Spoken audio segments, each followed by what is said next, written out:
Jai Hind, after doing intense research and frequent unwarranted drinking binges, has found out that the only reason Indian youth is embracing the criminal way of life is not because of the corrupt politicians nor because of police brutality on young lovers smooching behind bushes.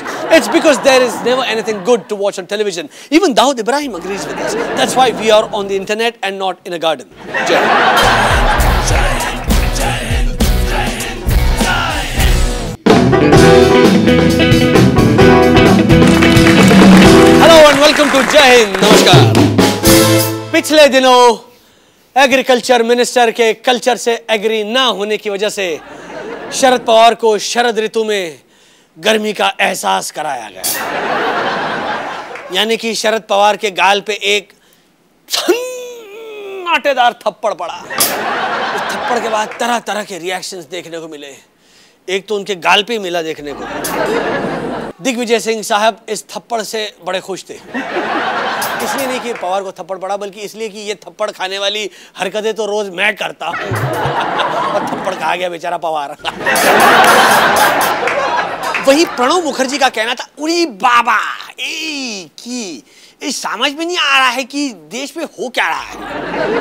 इस पर पवार साहब का कहना था, आपको समझ में आए या ना आए, लेकिन मुझे सब समझ में आ गया है।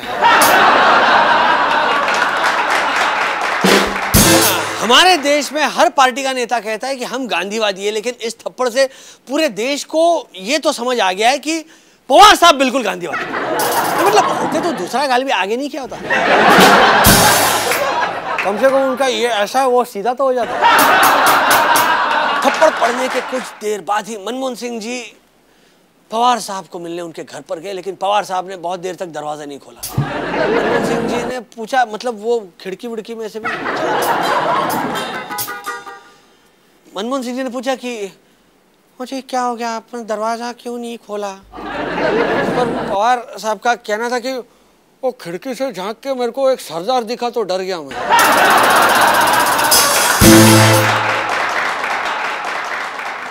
कहीं वो फिर से तो नहीं आ गया। वैसे ट्रेंड कितना चेंज होता जा रहा है। कुछ दिन पहले तक तो देश भर में नेताओं को जूते पड़ रहे थे, अब थप्पड़ पड़ने लगे। मेरा कहना है अब तो सुधर जाओ। क्या लात घूसे कहा करिए सुधरोगे तुम लोग। सोचो कि नेता को तेरी माँ ऐसे लात पड़े तो। हाँ, तो पवार साहब को थप्पड़ पड़ा तो छगन भुजबल साहब बहुत नाराज हुए। एक मिनट पहले याद करा दो आपको कौन है, ये देखो। छगन भुजबल एनसीपी वाले, महाराष्ट्र के एक्स डिप्टी सीएम। उनका कहना था यह बहुत गलत हुआ है, जिसने हमारे नेता को थप्पड़ मारा है उसको कठोर दंड मिलना चाहिए। मैं उसको कभी माफ नहीं करूंगा, ये बहुत ही घिनौनी हरकत है, बहुत गलत काम किया है। इस पर थप्पड़ मारने वाले हरविंदर सिंह का कहना था, लगता है ये भी खाने के मूड में है। पाजी आप चाहे मुझे जितना गुस्सा दिला लो, लेकिन मैं छोटे मोटे नेताओं को थप्पड़ मारता नहीं। ऑलराइट, जितनी उंगली करनी है लो करो। हाँ, छगन भुजबल ऐसा थप्पड़ की गूंज पूरे देश में गूंजी, लेकिन पवार साहब का गाल सहलाते हुए कहना था कि उसने मुझे थप्पड़ मारा जरूर था, लेकिन मुझे लगा ही नहीं। ये पहले से ही सूझा हुआ है। थप्पड़ पड़ने के कुछ ही दिनों बाद एक फंक्शन में पवार साहब के ऊपर पंखा गिरा। पहले थप्पड़ फिर पंखा, आपके एसी आएगा ऊपर। अरे यार, एसी की तेजी करवा के मानोगे। ओके, अभी बाकी थप्पड़ किंग हरविंदर सिंह से एक खास मुलाकात। मुझे तो हरविंदर सिंह में भगत सिंह नजर आ रहा है। घटिया शायरी की महफिल और एब्सोल्युटली यूजलेस एडवाइस इन जय Hind helpline. Till then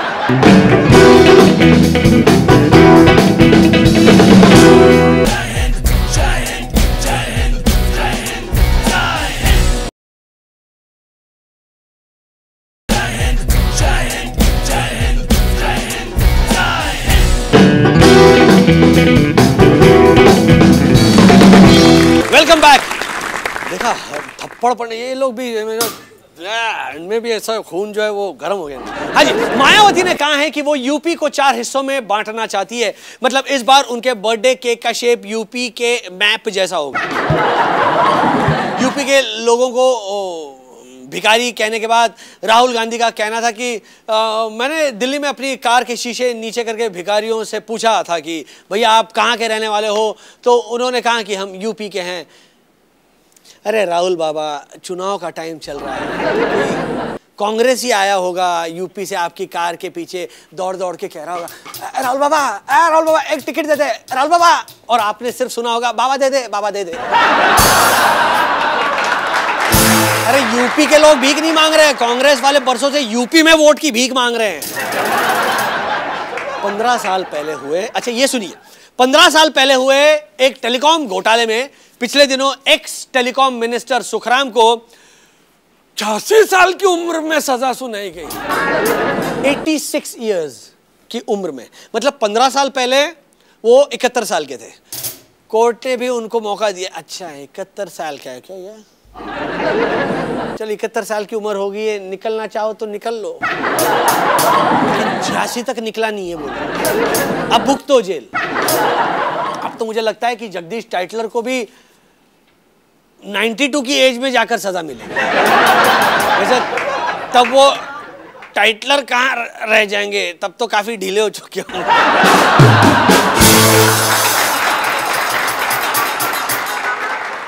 Kingfisher company आजकल बहुत घाटे में चल रही है। मतलब नेक्स्ट किंगफिशर कैलेंडर में हॉट मॉडल्स की जगह बाप बेटी पत्ते लपेट कर ला नजर करते आएंगे।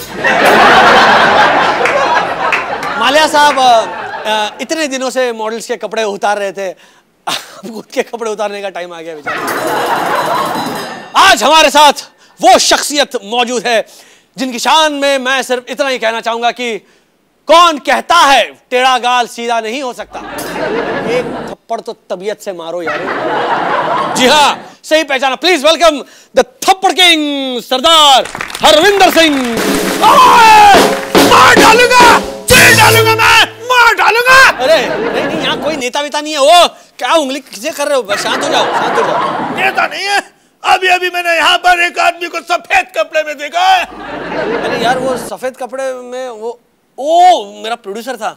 तुम कहीं पेमेंट ना मांग लो इसलिए वो पहले खिसक गया। अच्छा एक मिनट शांत हो जाइए, ये बताइए आपने पवार साहब को क्यों थप्पड़ मारा? वो तो मतलब इतने सारे भ्रष्ट नेता है हमारे देश में। बाजी मेरा हाथ देखो, इसका साइज देखो बाजी, इसका साइज देखो। ये साइज का कोई गाल ही नहीं मिल रहा था मुझे। शरद पवार के चेहरे का कारपेट एरिया सबसे ज्यादा था, इसके लिए मेरा हाथ और उनका कारपेट एरिया। अरे लेकिन वो तो बुजुर्ग इंसान है यार, उन्हें थप्पड़ मार के क्या फायदा? बाजी मैंने अपने लिए नहीं, उनके भले के लिए उनको थप्पड़ मारा। उनके भले के लिए क्यों? मतलब कैसे? आप देख रहे हैं बाजी, कितने दिनों से उनके चेहरे का साइज बढ़ता ही जा रहा है, बढ़ता ही जा रहा है, बढ़ता ही। कितना बड़ा चेहरा हो गया उनका। बाजी मैंने बचपन से सुना है कि किसी भी इंसान को सबके सामने अगर एक थप्पड़ मार दो तो उसका चेहरा छोटा सा रह जाता है। लेकिन आप नेताओं को ही थप्पड़ क्यों मारते हो? वो क्या है बाजी, वो ज्यादातर बड़े बड़े नेता दिल्ली में रहते हैं। अब मैं भी बाजी दिल्ली में रहता हूँ मैं, इसके लिए मुझे थोड़ा सा इजी रहता है। अब क्या किराया इतना बढ़ गया, महंगाई इतनी बढ़ गई बाजी, मैं मुंबई जा नहीं सकता हूँ मैं बाजी, वरना थप्पड़ तो मैं शाहरुख खान को मारना चाहता था बाजी। उनको क्यों? वो तो नेता है नहीं। नेता नहीं है तो क्या हुआ, उसने नेताओं से भी ज्यादा घटिया काम किया बाजी, रावण बना के। दरअसल मेरा गुस्सा उसके ऊपर ही था, वो तो शरद पवार के ऊपर निकल गया। आपको पता है आपको जेल हो सकती है, जेल हो जाएगी। तो पाजी मैंने कौन से छोले भटूरे बेचने हैं, अंदर जाऊंगा, सारे सफेद कपड़े वाले नेता अंदर ही रहते हैं, धड़ाधड़ मारूंगा, धाड़ धाड़।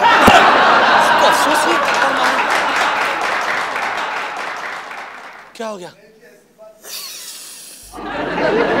ऐसी बात नहीं है, मुझे बहुत अफसोस है। तो सबके सामने अफसोस व्यक्त कर दो, हो सकता है ये नेता लोग आपको माफ कर दें।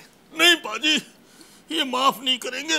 क्योंकि मुझे अफसोस इस बात का है कि मैंने एक गाल पे थप्पड़ मार के उसको क्यों छोड़ दिया पाजी। लेकिन लेकिन सारे नेताओं का कहना था कि थप्पड़ मारना लोकतांत्रिक भाषा नहीं है।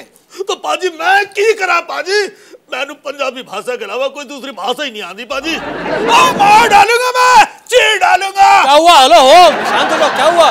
मुझे अभी अभी यहाँ पर कपिल सिब्बल दिखाई पड़ा है। नहीं नहीं नहीं नहीं, अरे वो कपिल सिब्बल उसकी सिर्फ तस्वीर है। अरे भाई यार, ये कोई ले जाओ। हाँ, ले जाओ बाजी।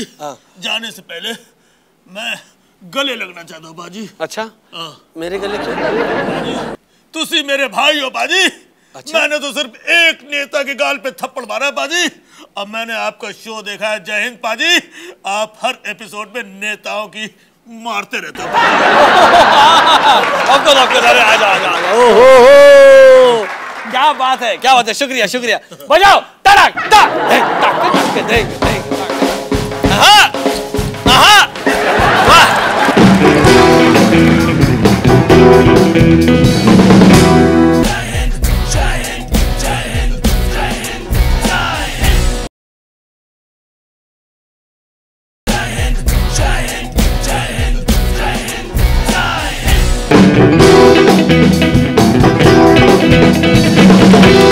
Welcome back.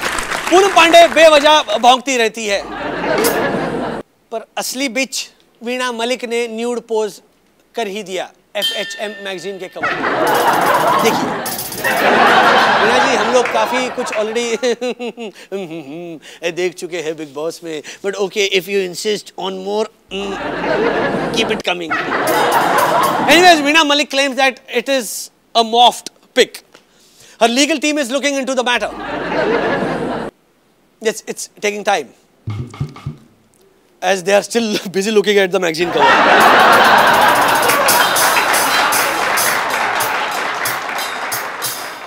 पर मैं जानता हूं, I know for a fact कि वो वीणा मलिक ही है। जाहिर सी बात है कि सनी लियोन ने उन्हें काफी कॉम्प्लेक्स दे दिया। महेश भट्ट अपने अमर उजाला और संध्या प्रहरी के सारे इंटरव्यूज कैंसिल करके दुनिया की हर बात पर अपनी विशेष टिप्पणी इत्यादि को पोस्टपोन करके मिलने पहुंच गए सनी लियोन से। बस वीणा मलिक ने भी डिसाइड कर लिया, अच्छा ठीक है, आई शैल शो भट्ट साहब and the rest of them. मैं किसी सनी लियोन से कम नहीं हूं, सुन्नी तो मैं हूं ही इन एनी केस। लियोनी दियोनी में भी कम नहीं।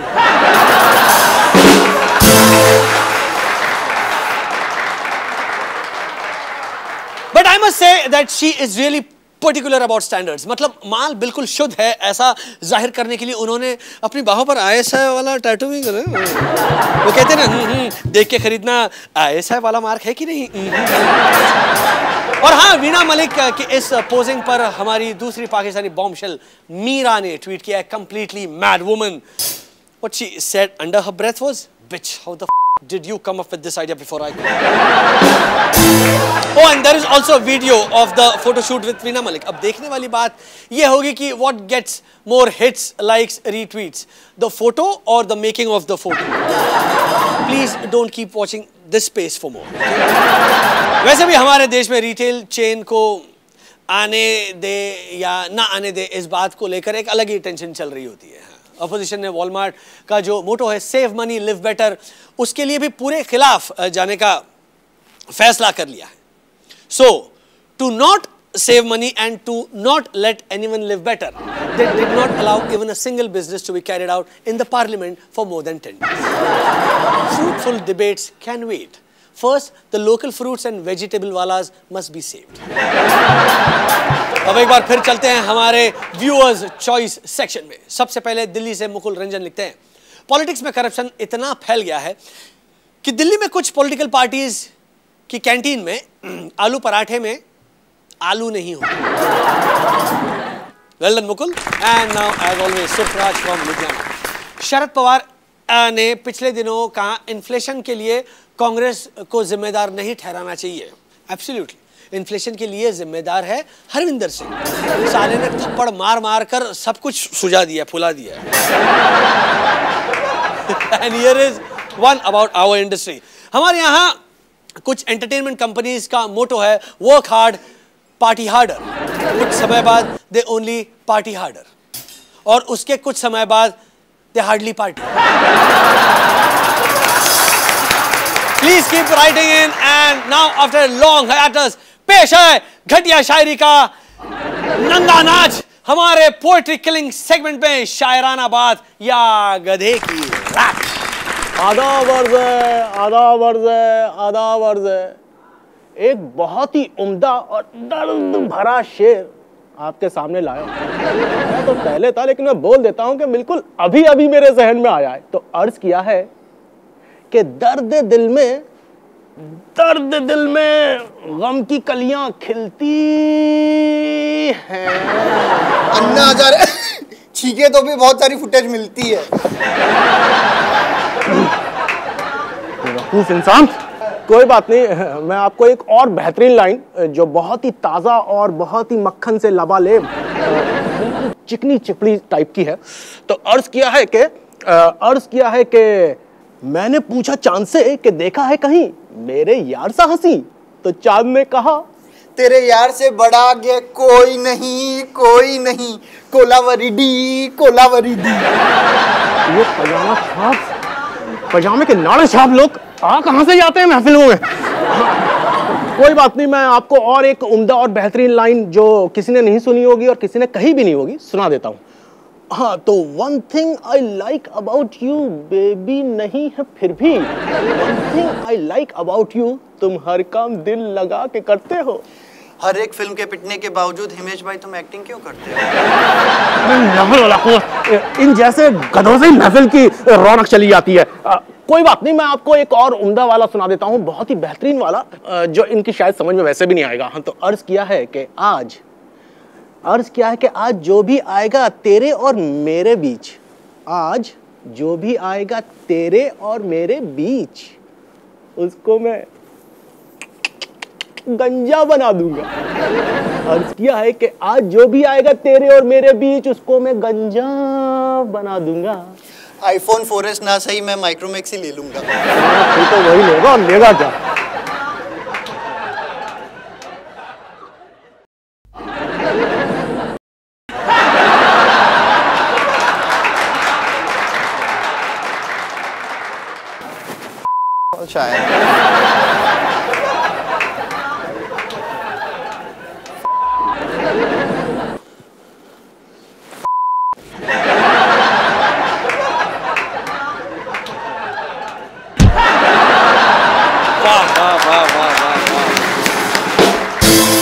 देखा हम भी किस हद तक गिर सकते हैं। अरे बहन, हमें लोएस्ट कॉमन डिनोमिनेटर चाहिए कि नहीं है?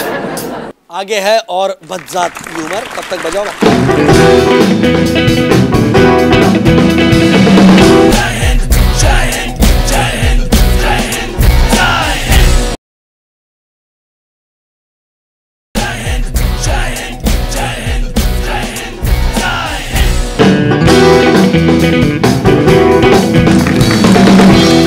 वक्त आ गया है हमारे नॉट सो ओल्ड सेगमेंट जय हिंद हेल्पलाइन का। जय हिंद हेल्पलाइन में हम हमारे मासूम भोले and in most of the cases पूरे मेंटल दर्शकों के द्वारा पूछे गए स्ट्रेंज, वियर्ड, आउटलैंडिश और ऑल ऑफ द अबाव प्रश्नों के या प्रॉब्लम्स का हम सोल्यूशन देने की कोशिश करते हैं via the medium of video call.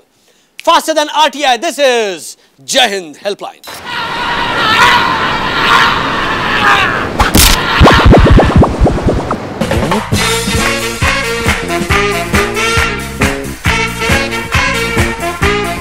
Let's see who is our first video caller. नमस्कार समित, मेरा नाम संपत रमेश कुमार है और मेरे करीबी लोग मुझे SRK बुलाते हैं और मैं बेलगांव कर्नाटका से वीडियो चैटिंग, मेरा मतलब है वीडियो कॉल कर रहा हूँ। वेरी गुड संपत रमेश कुमार उर्फ SRK, जय हिंद हेल्पलाइन आपकी सेवा में हाजिर है। पूछिए आपको जो भी पूछना है। सुमित, कुछ दिनों पहले मैंने जॉन इब्राहिम की फिल्म फोर्स देखी और फोर्स फिल्म में एक शॉट है जिसमें जॉन इब्राहिम एक मोटरसाइकिल को उठा के किसी के ऊपर फेंक देते हैं। Please take a look at this shot. देखा? Yes, amazing shot I must say. I know. Well Sumit, I am 100% sure कि इस शॉट में फिल्म का प्रोड्यूसर विपुल शाह ने कुछ हिडन स्टेटमेंट दिया है। Sumit, can you please tell me कि इस तरह मोटरसाइकिल फेंकने के पीछे क्या सिंबॉलिक एंड मेटाफोरिक सबटेक्स्ट है? बेटा, सबसे पहले मैं आपको बधाई देना चाहूंगा कि आपने इतना डीप ऑब्जर्वेशन किया है। जरा वो वापस दिखाना shot. And Sampat, yes, you are 100% right. John Abraham के इस तरह से मोटरसाइकिल फेंकने के पीछे series of symbolic and metaphoric subtext हैं। और जहां तक मेरी मंद बुद्धि को समझ आ रहा है, इस शॉट में मुख्य रूप से 3 सिंबॉलिक मेटाफर्स हैं। ओके, नंबर 1 सिंबॉलिक मेटाफर, सबसे ऑब्वियस, मतलब जॉन अब्राहम की जो बाइक है वो एवरेज ठीक नहीं दे रही है, तो उस बात का फ्रस्ट्रेशन है। नंबर 2 सिंबॉलिक मेटाफर, मुंबई में पेट्रोल का दाम ऑलमोस्ट 73 रुपीज लीटर हो गया है, इस बात की चिढ़। Number 3 symbolic metaphor, bike Bajaj Pulsar थी and John endorses only Yamaha bikes. So he is showing how useless Pulsar is. Plus ये जो आदमी है ना जिस पर जॉन बाइक फेंक रहे हैं, वो आदमी हर रात जॉन की बाइक से पेट्रोल चोरी करता है। तो इस बात का गुस्सा। तो जब फ्रस्ट्रेशन, चिढ़ और गुस्से को एक साथ ऐड करते हो, तब इंसान इनसेन हो जाता है और उसके अंदर 10 आदमियों की ताकत आ सकती है। So that's why John Abraham could pick that bike up so easily and through. आपके इस आंसर से मुझे ऐसा लगता है कि मेरे जीवन के कई प्रॉब्लम्स का एक ही साथ सॉल्यूशन मिल गया है। I have finally figured out the meaning of life. Thank you so much. Thank you. Pleasure was all mine, Mr. Sampath. Anyway, अब चलते हैं हमारे नेक्स्ट वीडियो कॉलर के पास। हेलो सुमित, मेरा नाम है प्रेम पासवान और मैं जमशेदपुर बिहार से वीडियो कॉल कर रहा हूँ। तो प्रेम पासवान जी बताइए, जय हिंद हेल्पलाइन आपकी क्या मदद कर सकता है? एक अरसे से मैं सलमान खान का सबसे बड़ा फैन हूँ। यहाँ तक कि मैं बीइंग ह्यूमन का टी शर्ट लेने के बजाय, है देखिए अभी अपना चेस्टे पर, ये देखिए गुदवा लिए, देखिए हैं, ये है बीइंग ह्यूमन। लेकिन सलमान खान की पिछली कुछ फिल्में यानी दबंग, रेड्डी और बॉडीगार्ड, और हाल ही में बिग बॉस का शो आ रहा है ना कलर्स चैनल पे, क्या बताएं, मुझे तो सलमान खान का फैन होना दुनिया का सबसे बड़ा चुतियापा लगता है। मैं अब इतने सालों से सलमान खान का फैन रहा हूं और अब अचानक से मैं सलमान खान का फैन नहीं हूं, तो you know I am sort of feeling weird. एक अजीब सी बेचैनी हो रही है।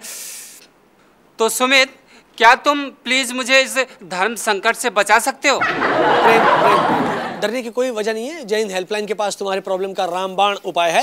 Let me tell you something, सभी को पता है कि हमारे भारत देश में इतने सारे गॉड्स एंड गॉडेसेस हैं।